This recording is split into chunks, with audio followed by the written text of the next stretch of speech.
Everyone, this is Carrie from Metal as Fuck Australia, and I'm joined with Eicca and Mikko of Finnish band Apocalyptica. How you guys going? Hello, it's going good. Okay, so the highly anticipated Australian tour is well underway. 2 shows down. Are you guys enjoying yourselves so far?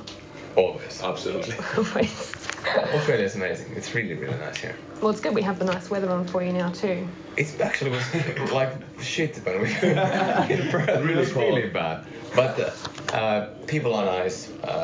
Nature is nice. It is nice. Cool. Yes. Spring is coming. Australia is just one of the many countries that you guys have visited over the last 12 months with Shadowmaker. So, how's the tour been overall? It's been very good. Yeah. It's been quite busy. Mm-hmm. As you said, a lot of countries, all European countries, North America, and just came from Japan and now in here. Oh, that's fantastic. It's been fantastic. Doing the rounds.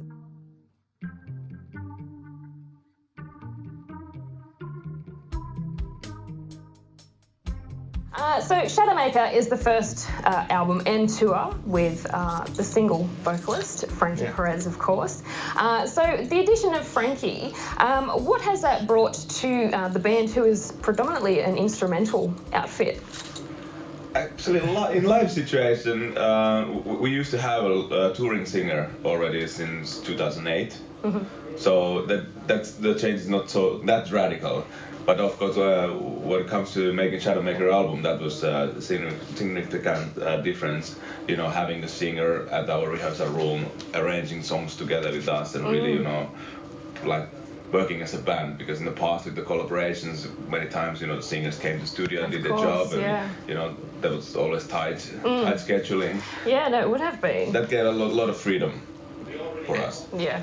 And also I think for the audience, as they have listened to Shadowmaker in their homes, the album, and when they come to see it live, now it sounds the same as on the album, whereas before we have had great guests, but of course as they are not live, it's a kind of a different take. Yeah, definitely.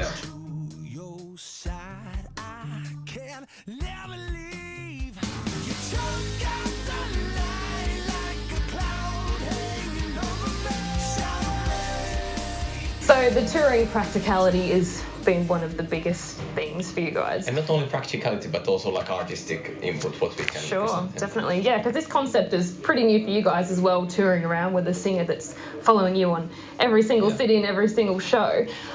So, you know, the practicality of all that aside, what other advantages has Frankie brought into the fold, apart from his charming self? And funny as hell.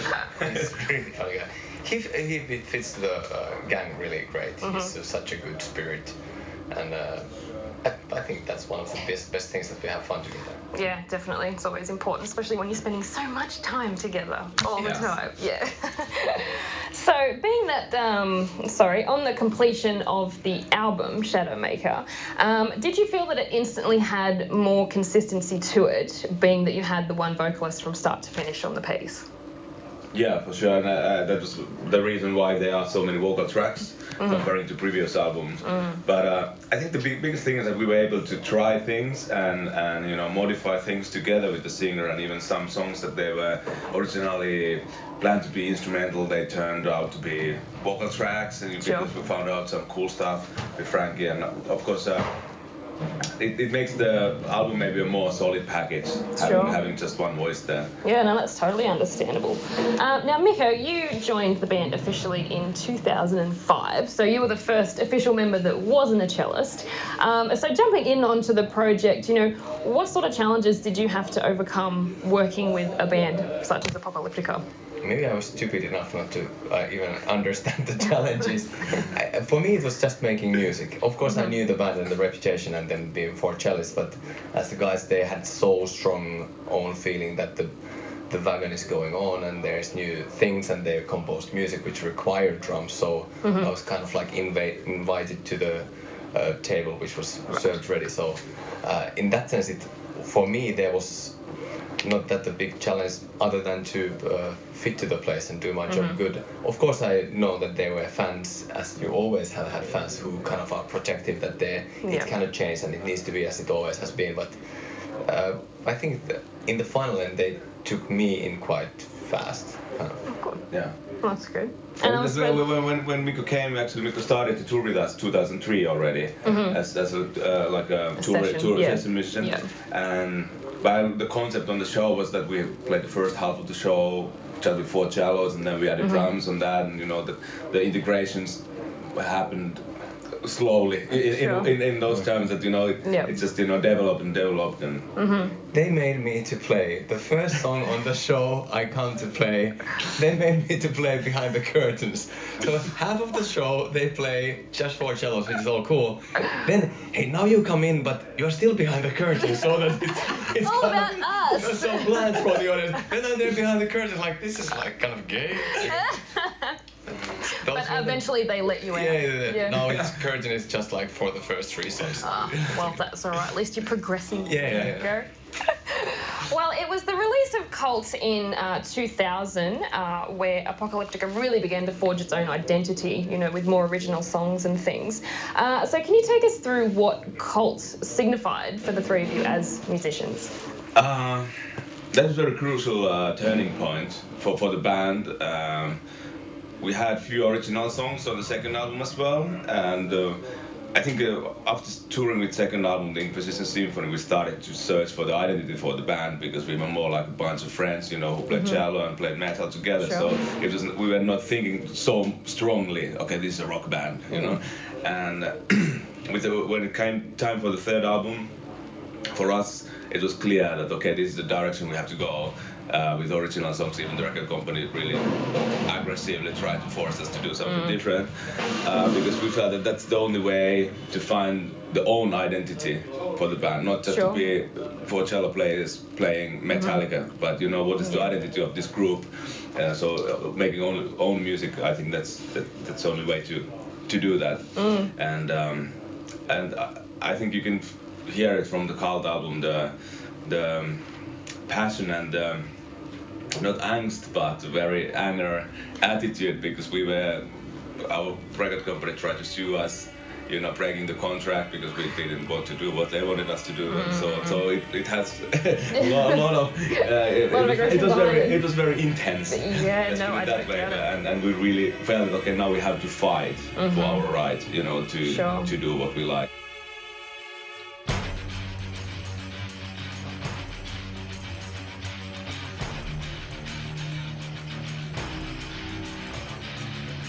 So Apocalyptica have captivated audiences, with the likes of using the Metallica covers and things like that, all the way to Wagner. So Eicca, how versatile have you found this instrument to be? It's very versatile. That's why we started to play metal with that. That we found out that okay, the group of usually a group of same instruments, it's not very fancy. It doesn't really work out. But cello has the right range and also so many different characters that you can mix it together with same instruments. And of course there are some limitations, but there are so many limitations that we thought that exist that we proven ourselves that okay, we were wrong. So always searching for something new and new ways to do and new ways to play and work on the electronics and stuff like that. That's the fuel basically that keeps the engine going on. That we try to approach something the next level, whatever it is. It's still constant developing. Like for instance, today in the soundtrack, just trying to tweak the sound, trying to figure out how to make it better. Right. What kind of approaches? Now we are planning for the next year. We are planning to do this 20th anniversary tour for Place Metallica, and just a minute ago we were talking about the sound setup for that one and trying to again to invent the wheel again. So.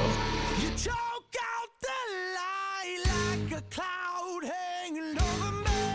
So the members of Apocalyptica are the most experienced in, fusing cello and heavy metal together, obviously. So how do you go about recording an album, say for producers or sound engineers who might not be as familiar with the instrument? Do you have any hurdles with that at all? That's always the same. Every time the same thing. They are so fascinated about the range and the versatility of the instrument, and they go nuts off the low end of the cello, and as we are like, kind of like, yeah, we've seen that, we've heard everything, and then they go like, oh, we make the biggest bass sound ever, like, yeah, like everyone else has done before you, like, it's like, but it's great, it's very inspiring instrument for the producers. But also sometimes very frustrating, because then in the other hand, they expect it works like guitar, and you know, right, certain things that are easy with guitar are kind of not happening with cello in the same way. So like Joe Barresi, who is a really good guitar player by himself, he was producing and he was like, how can it be so difficult to get, you know, this, and I'm like, take the cello, try it. And they're like, how the hell do you do it? How can you press the strings? It's so heavy. So I was like, single note, play it in tune. Go ahead. You might guess. So he gave up. He was like, okay, do your thing.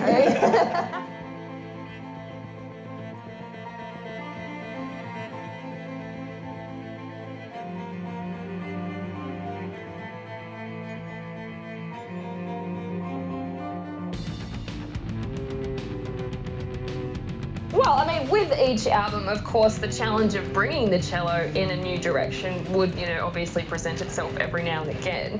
How do the three of you approach this when writing material for the band? We have had a very different approach on writing process. Mikko, when he's been writing songs, you've been doing it with Logic or something, you know, with different sounds, and then we kind of arrange it. And sometimes, in the very early years, with the first couple of albums, I wrote everything down as a sheet music and basically arranged everything. And then everybody just played their parts. Sometimes we've been doing some songs that like more organic way, that, you know, we work more together on the song. It's a little bit different all the time. Yeah, which I suppose, you know, would open up different ways if you're doing something different each time. I guess it's opening up new doorways each time.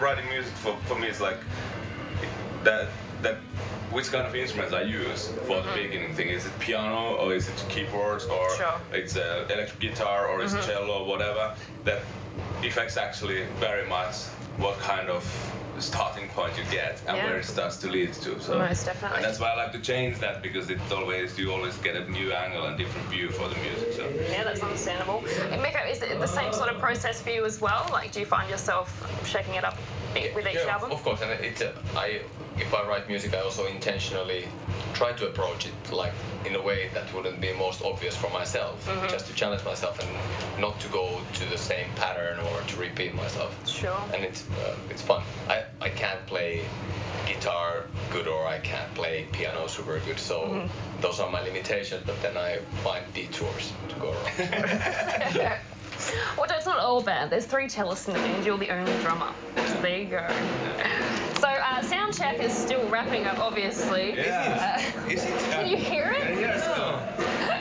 But no. There's nothing. It's dead silent.